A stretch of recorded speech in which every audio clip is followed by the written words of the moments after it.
Alright, I'm gonna be the first of my kind right now. I'm gonna make moves, I'm gonna make big moves, and I'm gonna rank every single survivor duo based on how much they appeal to me as a Fujoshi. Okay? So I'm gonna be ranking it on how much it makes my little Fujoshi heart sing, and I Fujo out when I watch them. So I mostly included duos that I think are appealing to someone who likes a bit of slash, who likes a bit of men on men action, right? So I did that. Okay? So my first pick is Lex and Ethan from Survivor Africa. So I mean, they have like a bromance, right? You know, but it's kind of funny because I feel like Lex is more manipulative of Ethan than Ethan really gives two shits because Ethan's probably just there for the ride. So in that aspect, they're not really rivals as much as they have like Lex is like secretly trying to like gun down Ethan. But I feel like this couple particularly has a bit of a kick to it. One, Ethan is very cute. Two, I think it is very cool that Lex looks like a punk compared to like Ethan's good boy attitude. So you could have like a good boy, like bad boy kind of dynamic. So I mean, in terms of like duos, I think I don't really have much like to Fuji out about. I mean, they're not like that high, so I might have to put them in B. I mean, they got the appeal of being Ethan, who is very cute. So I can't exactly say that this ship deserves any lower because Ethan is so cute it makes up for the fact that it's not that good. Alright, so my next one this is Tom and Ethan. So I mean, when you think of like cute like slash pairings, you think of like cute guys, right? But look at these two. They're so cute together. I mean, I mean, do you think about that part in the auction where it's like, he's a Jew, he can't eat the ham? I mean, they kind of have it. They kind of have it. And if you guys like old man, ugly bastard, and like the blue guy, I mean, they kind of have it. But I mean, if you're really into the pretty boys, you're probably not gonna like Tom, Big Tom. So I've been these is Thompson. I think that's what you should call him. You can call him Big Ethan if you want, but I think this is a game changing couple. And I mean, unlike Lex and Ethan, they don't break up during All Stars. They're still duos, I think. But they're very cute. I'm like, okay, I'm gonna show my poor taste and put them in A. I might move them around, but I do think they're cuter than Lexton. Okay, my third one is Fairpert, Rupert and Fairplay from Pearl Islands. Okay, so I want to squish the beef. Okay, I know, they're not very they're not very attractive. But you think about that one part, they have like an enemies to lovers dynamic. I feel like Rupert has this like experience with dealing with little rat bags, and it might appeal to Rupert that he could have someone like Fairplay to keep under control, and they have like a height difference. Yeah, I mean they're kind of cute together, maybe. They are pretty ugly though, but I think they got the scene where it's like, who the hell voted for me, and then they like get all But I mean, if you like more man on man action in Survivor, you can't much better than that. So they are ugly though. I mean, they're like enemies to lovers. I don't know. I think they might have to go in C tier. Sorry, I don't really care that much about them. Sorry to all the Fairpert enjoyers. It's not for me though. So this next one's I think it's gonna change the game. So I'm calling this one Roblex. It's Boston Rab and Lex in All Stars. See, this one I think has legs. Okay, this one's gonna go places. So you've got the whole betrayal aspect. You've got the fact that Lex broke up with his older hubby Ethan so he could pursue Rab, and then Rab betrays him. That's fucked up. I mean, there's so much angst here, and You just have to look for it. And he sold him out for a stack of greenbacks. Like that's got layers, man. Roblox is, I'm taking Roblox, I'm investing, and I'm going straight to the fucking moon with it. You guys can be stuck on fucking Lex then. Who gives a shit? I'm taking Roblox to the moon, baby. I wish they were in top 2.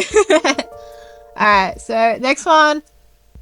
This one's okay.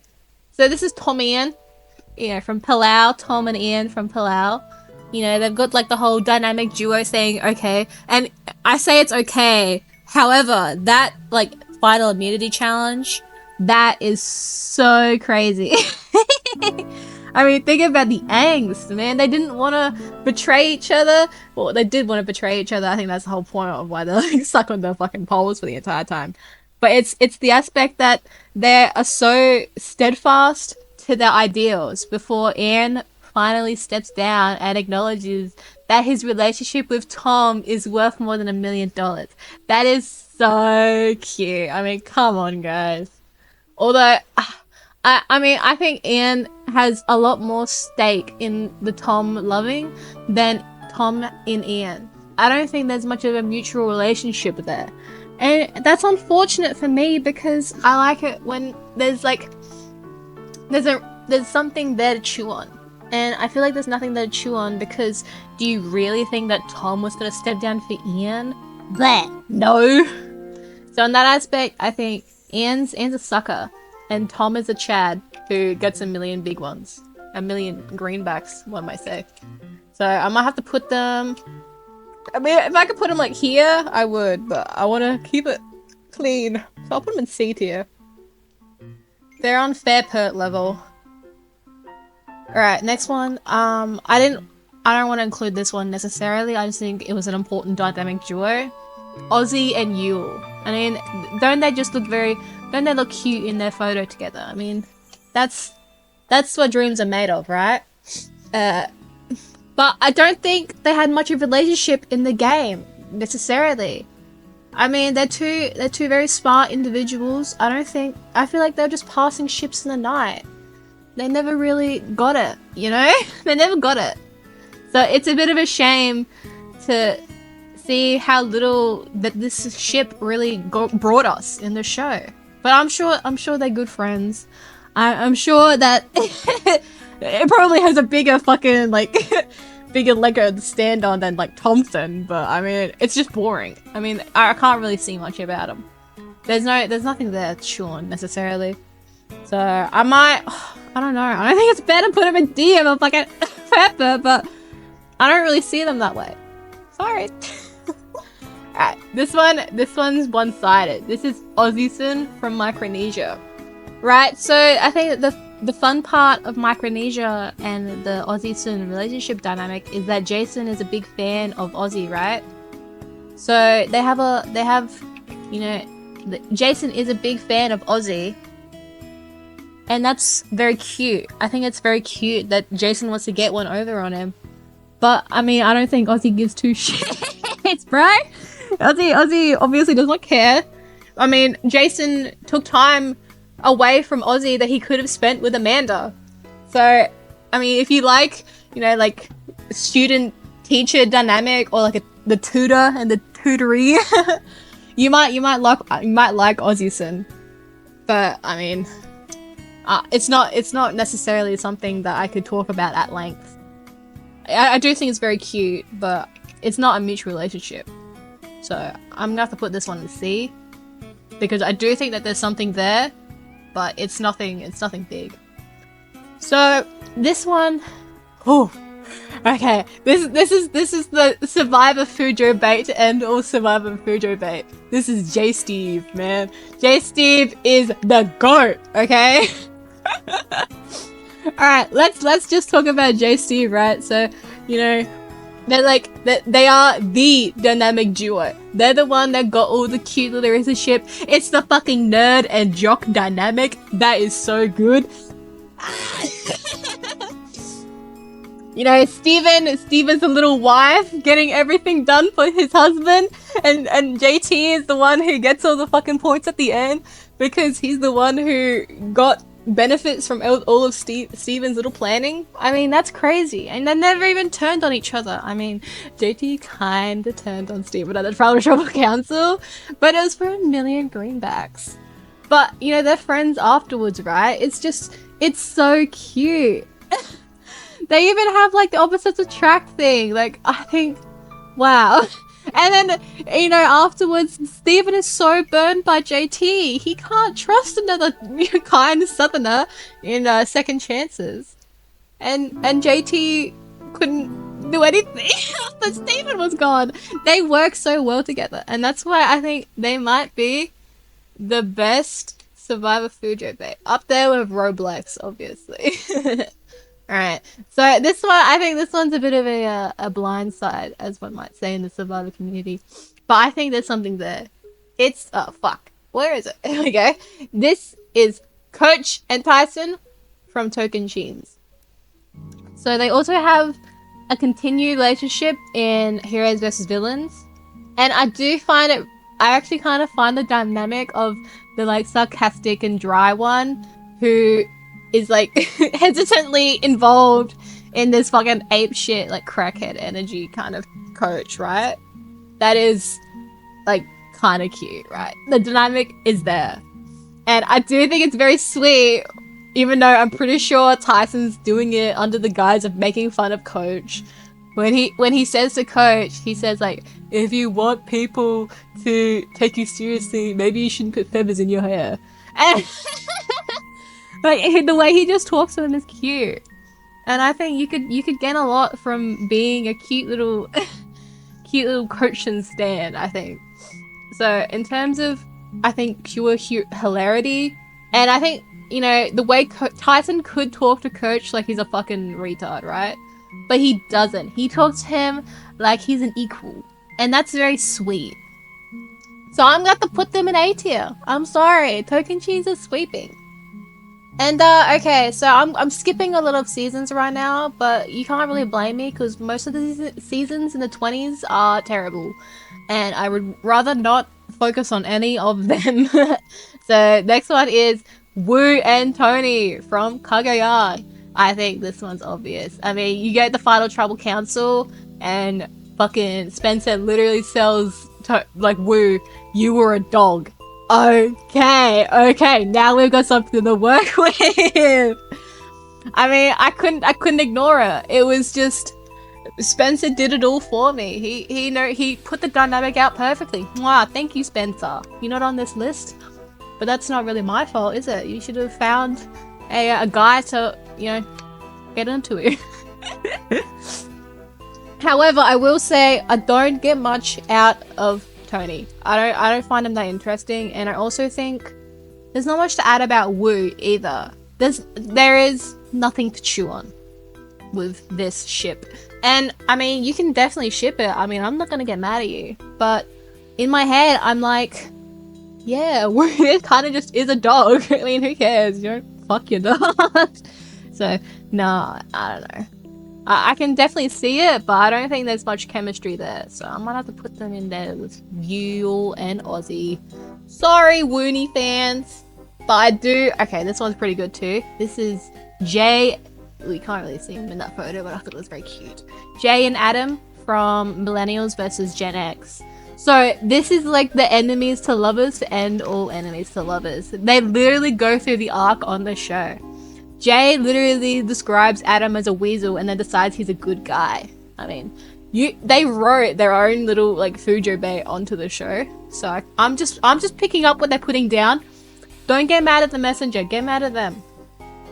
So I think it's very sweet of them to have that rival relationship, even if it is a bit unnecessary because it's not like Jay does much. But yeah, I think they're very cute together. And I think they have a lot to say. But, I mean, they do go on the arc on the show, so there is nothing afterwards to chew on.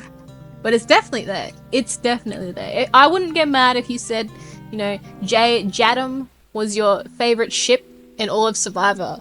I mean, I think Adam and Jay are both very cute individually. So you can put them together and it'll be cute. But I'm going to put them in B tier. Because, I mean, they do exist, but there's just not as much to chew on with these upper echelon tiers. This is a very, like, competitive list. You don't just get top tier because you posed all cutely like the like the Titanic pose at Ponderosa. Come on, guys. Alright, so this next one is, I have to put it on there because, you know, it's iconic, technically, apparently. It's Dondel, Don and Wendell from Ghost Island. Okay, I didn't watch Ghost Island, okay, so I can't really say anything about them.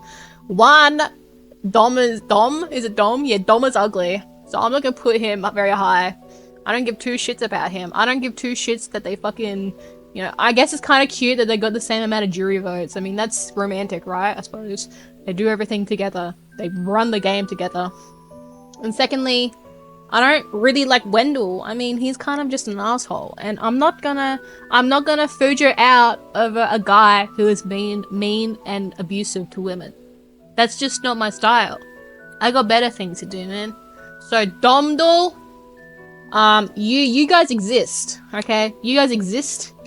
I know you guys have Fujobait, so I'm putting you on C tier, but just know I'm only putting you on this list because I can't be, you know, biased, even though it is a list full of bias.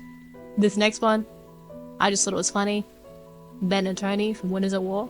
This is a shame. I'm putting this one on here out of shame. I'm shaming you, Ben.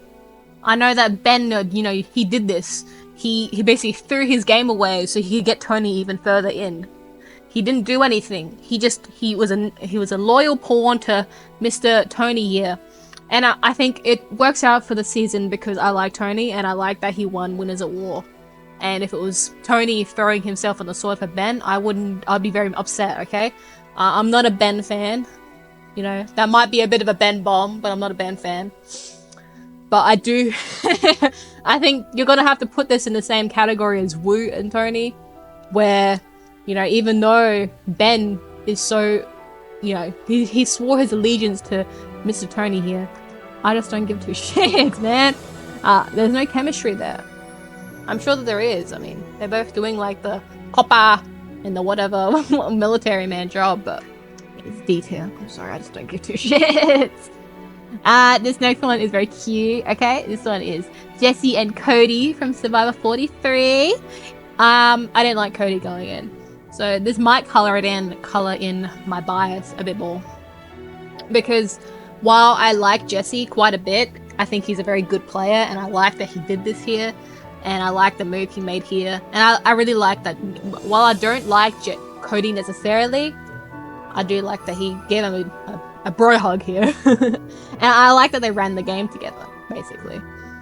I mean, I don't know if I've seen them much as a Fujo couple, as like a slash couple, as much as I do just see them like as like best friends. I mean, I feel like making them anything other than best friends just kind of undercuts the dynamic a little bit. So I'm gonna have to put them in D tier. I mean, it's not necessarily a D tier, like they are a terrible player. I don't like the dynamic. I don't like the fact that they aligned and they ruined the game. I mean, I like Yulzi. What do they call them? Ozul? I like them. But, I mean, I just see them as good friends. You know? They're besties.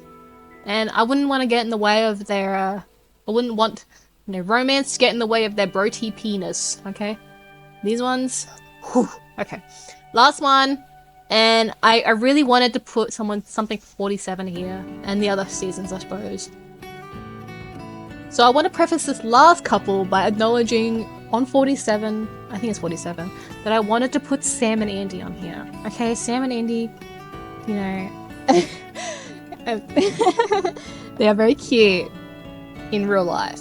You know, my Sam and Andy, I don't ship them in real life either.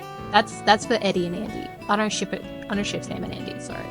But I just don't think that they, you know, I couldn't even find a photo of them together. It's not a Fujobait couple if I can't find a photo of them looking cute together. But, you know, I do want to acknowledge that I might have missed out on some couples from the 40s that were apparently iconic. But I just can't remember them, so they're not getting put on here. However, what will be put on here is Ben and Charlie from 46. I think They are very cute together. I think the music aspect of their relationship is very cute. I think that they're good friends, and I like all these like character moments you get developing their relationship. It's just it's very, you know, vanilla. There's nothing necessarily like nefarious about it. I mean, some of these ones are like Tyson and Coach. You know, there's some tension there, and like Roblox, there's some tension there. But Ben and Charlie, I just feel like they ride the entire game being cute together, and that's very romantic. So I mean, I might have to put them in A tier because it's just cute. Like, what else am I meant to say? They have like the Taylor Swift and Metallica thing. It's like the preppy boyfriend and then like the bad boy rock guy. But I will say, Ben, you are balding, and balding is gross. Try better, do better. Okay, that's my final tier list, guys. If you disagree, I want a good fucking reason, okay? I want a good reason. So that's about it. Thank you. Bye bye.